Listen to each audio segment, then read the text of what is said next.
Bonjour à toutes et tous et bienvenue pour ce récap du mois d'octobre. D'abord, évidemment, c'est la question du conflit entre Israël et le Hamas et la situation à Gaza.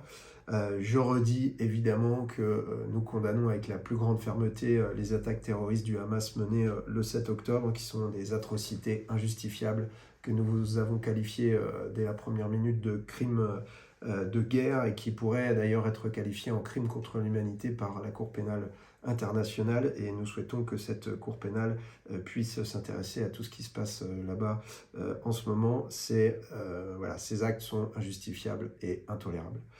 Maintenant, on est dans le temps de la riposte d'Israël aux attaques qu'il a subies, et là, on est obligé de dire que cette riposte est à la fois disproportionnée et insensée, et d'ailleurs, on s'en doutait, et c'est la raison pour laquelle nous, les députés de la France Insoumise, nous avons refusé d'applaudir au soutien inconditionnel auquel nous invitait la présidente de l'Assemblée, Yaël Braun-Pivet. Nous sommes du côté du droit international. Je disais disproportionné et insensé cette riposte. Disproportionné parce que là, Israël est en train de noyer la bande de Gaza sous un tapis de bombes. En 10 jours, il y a eu plus de bombes de larguées que dans certains conflits en un an. Ces bombes qui tombent aussi beaucoup sur des civils qui ne sont pas responsables des crimes commis par le Hamas le 7 octobre, plus le siège de la bande de Gaza qui se retrouve privée d'eau, privée de nourriture, privée d'électricité, alors que c'est une population qui est déjà victime d'un blocus de cette bande de Gaza depuis 2007. Et d'ailleurs, ces faits-là pourraient être requalifiés également en crime de guerre, et donc nous nous mettons du côté du droit international. Une riposte qui est aussi insensée, parce qu'on peut se demander si ces tapis de bombes, c'est vraiment le meilleur moyen de libérer les quelques 200 otages, dont un certain nombre de Français. On peut se demander aussi quel est l'objectif de la riposte qui est menée là, et quand est-ce qu'elle va s'arrêter, quand est-ce que les Israéliens considéreront qu'ils ont atteint leurs objectifs de guerre. Et puis, on peut se demander si c'est vraiment le meilleur moyen d'assécher le Hamas. Malheureusement, c'est sans doute le contraire qui se passe, mais c'est peut-être ce que souhaite le Premier ministre Netanyahou, qui a tout fait en fait jusque-là pour favoriser le Hamas au détriment des autres forces démocratiques palestiniennes qui souhaitaient la construction d'une solution à deux États pour vivre en paix. L'urgence à l'heure actuelle, c'est d'exiger le cessez-le-feu, c'est la libération des otages, c'est la levée du siège et la levée du blocus de Gaza. La réaction française et européenne, pour l'instant, est en dessous de tout. Elle n'exige pas ces choses. En revanche, il y a un rassemblement qui est appelé ce dimanche à 15 h à Place de la République à Paris par plusieurs dizaines d'associations, de syndicats, de partis politiques qui réclament ces éléments-là d'urgence, et je pense qu'il faut qu'on y soit nombreux. Pour la suite, évidemment, il faut construire la paix. Pour construire la paix, il faut exiger le respect des résolutions de l'ONU, la décolonisation de la Cisjordanie et travailler à une solution à deux États. C'est la position historique de la diplomatie française de Gaulle jusqu'à Chirac, tout simplement parce que sinon, il n'y aura jamais la paix. Le deuxième sujet qui est dans l'actualité, c'est évidemment l'assassinat de Dominique Bernard, ce professeur de français. Bon, d'abord, je pense qu'on a tous été touchés par le portrait qu'en a donné sa femme lors de ses obsèques.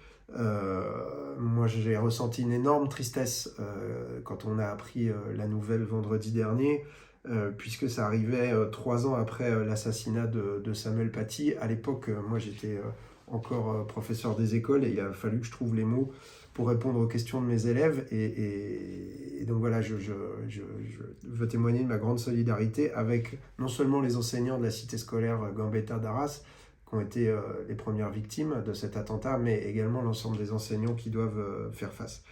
Redire que l'école doit résister et doit rester le lieu de l'apprentissage des savoirs, c'est-à-dire de ce qui est établi par la science, et j'en profite pour dire que l'histoire et ce qu'on enseigne à l'école en histoire est établi par une démarche scientifique, et l'école doit rester également le lieu du débat et de la transmission de nos valeurs fondamentales de liberté, d'égalité, de fraternité. Ce sont les savoirs qui libèrent et qui peuvent ensuite alimenter l'esprit critique, mais l'obscurantisme, lui, il ne peut produire que le malheur, et donc c'est par le savoir qu'on lutte contre l'obscurantisme.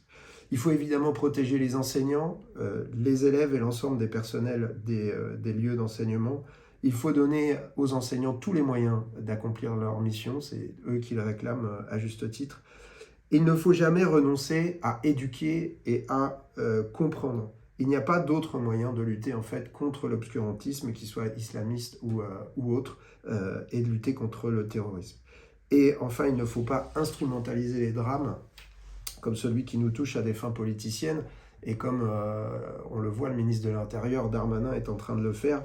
On voit qu'il est en train de préparer les esprits pour sa nouvelle loi sur l'immigration, une 23e en 30 ans, et qu'à travers ça, il prépare sa stature de candidat unique de la Macronie jusqu'à l'extrême droite pour 2027. C'est évidemment irresponsable et ce n'est pas ce que la période réclame. Troisième sujet, qui peut paraître un peu décalé, mais qui est quand même dans l'actualité de notre pays, c'est la question du projet de loi de finances et du 49.3 qui vient de tomber. Un projet de loi de finances qui, comme d'habitude avec les macronistes, est marqué par l'austérité, puisqu'il s'agit d'abord de rembourser la dette et de refuser de prendre l'argent là où il s'accumule, et ce qui peut se traduire à la fin que par une casse des services publics. C'est assez mécanique. La Macronie a été battue à plusieurs reprises, à de nombreuses reprises d'ailleurs, en commission des finances. Les oppositions avaient gagné de nombreux amendements qui permettaient justement de prendre l'argent là où il y en a trop pour le redistribuer au service de l'intérêt général. Et c'est la raison pour laquelle Elisabeth Borne a déclenché le 49.3 cette fois-ci, avant même qu'on puisse examiner le premier amendement en hémicycle.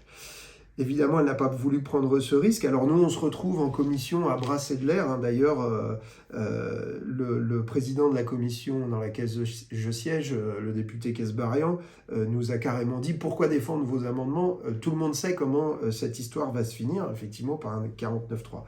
Je tiens pourtant à dire que notre groupe n'a pas fait d'obstruction sur ce texte.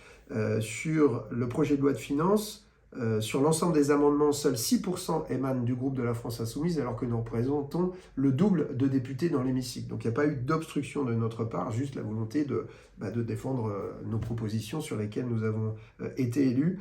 La situation dans laquelle on se retrouve, c'est qu'on a un gouvernement dans le projet de loi de finances, du coup, qui va passer par 49.3, qui a écarté de très nombreux amendements qui avaient été adoptés en commission. Je prends quelques exemples, mais nous avions permis de mettre en place un impôt universel et de rétablir l'exit tax, qui permettent en fait de taxer ces Français ultra riches qui partent à l'étranger, mais qui bénéficient toujours des services publics français quand ils reviennent ici, de taxer les super dividendes versés pour les grands groupes qui engrangent des super profits, ou les transactions financières, ce qui aurait permis à elle seule de cette mesure de rapporter 11 milliards d'euros. Donc on voit qu'il y avait des vraies propositions pour financer les services publics dans notre pays. À l'inverse, le gouvernement a intégré des amendements qui n'ont jamais été débattus nulle part, dans aucune commission et encore moins dans l'hémicycle, et on se retrouve...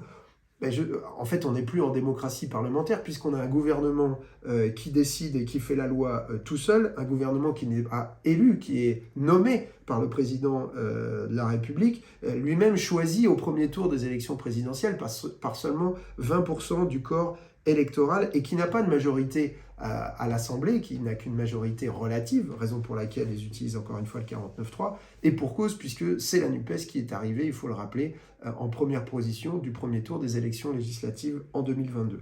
Donc il est urgent de passer à la 6e République, mais en attendant, nous allons déposer une motion de censure qui sera votée ce soir, on verra le score qu'elle obtiendra. Je termine par deux initiatives parlementaires parce que malgré tout, la Terre continue de tourner et de mal tourner. J'ai déposé il y a 15 jours une proposition de loi sur l'augmentation du réemploi des emballages et plus précisément la généralisation de la consigne du verre. C'est pas un petit sujet puisqu'il est question de diminuer les consommations de sable qui sont une matière critique en fait à l'échelle mondiale, les émissions de gaz à effet de serre, les consommations d'énergie et même les consommations d'eau. Donc c'est vraiment une proposition qui est indispensable en fait pour l'avenir. Ça crée de l'emploi local dans une économie circulaire, etc. Je reprendrai le temps de vous expliquer ça, mais sachez que c'est une proposition là qui est signée par des députés de tous les groupes de la NUPES, qui a été travaillé et qui est porté par les associations et les acteurs du secteur. Et donc, nous avons lancé un travail transpartisan. Je vous tiendrai au courant. La deuxième initiative parlementaire que je prends la semaine prochaine, c'est l'organisation à l'Assemblée d'un colloque, là aussi transpartisan, sur la réforme du marché de l'électricité. Vous pourrez suivre en détail sur les réseaux sociaux. Il y a une réforme qui est dans les tuyaux à l'échelle européenne, mais qui n'est pas du tout au niveau. Et il est urgent d'agir pour faire baisser les factures d'électricité des ménages, des petites entreprises en particulier et des collectivités. Sinon, ça va encore être une catastrophe cet hiver. Pour conclure, la période est très compliquée.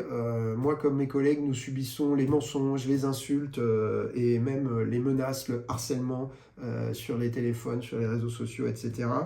Malgré tout, le travail parlementaire continue, comme je viens de le montrer. Le travail en circonscription continue également, et en particulier, nous faisons le nécessaire pour traiter les situations d'urgence. Ça fait ces dernières semaines plusieurs cas de mamans seules avec enfants qui sont mises à la rue de leur logement social ou de leur hébergement d'urgence, et nous agissons pour qu'elles soient mises à l'abri au moins pendant la trêve hivernale. Voilà, donc la période est compliquée, malgré tout, on lâche rien, et voilà. À la prochaine.